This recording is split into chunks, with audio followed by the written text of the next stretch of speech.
লাফিয়ে লাফিয়ে বাড়ছে স্বর্ণের দাম, যা ঠেকেছে ইতিহাসের সর্বোচ্চ দরে। চলতি মাসের 20 দিনের মধ্যে দেশে পঞ্চমবারের মতো বৃদ্ধি পেল সোনার দর। এতে 22 ক্যারেটের এক ভরি সোনায় ৩,২৪৩ বাড়িয়ে নতুন দাম নির্ধারণ করা হয়েছে ১,৫৪,৫২৫ টাকা।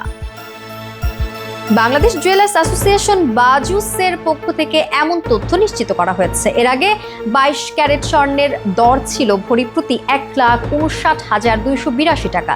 ২ দিনের ব্যবধানে যা ছাড়ালো অতীতের সব রেকর্ড। বাজারে 21 ক্যারেটের সোনা এখন ভরি প্রতি মিলবে ১,৪৭,৫০৩ টাকা দরে।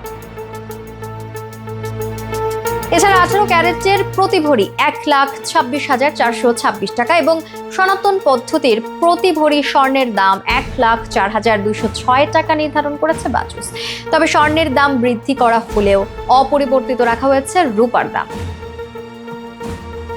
বর্তমানে 22 ক্যারেটে প্রতি ভরি রূপার দাম ২,৫৭৮ টাকা, 21 ক্যারেটের দাম ২,৪৪৯ টাকা, 18 ক্যারেটের দাম ২,১১১ টাকা এবং সনাতন পদ্ধতির রূপার দাম ১,৫৮৬ টাকা। জানা গেছে বিশ্বের একাধিক দেশে যুদ্ধ দাঙ্গার কারণে স্বর্ণ মজুদের পরিমাণ বৃদ্ধি পাচ্ছে। এতে লাফিয়ে লাফিয়ে বাড়ছে সোনালী এই ধাতুর দাম।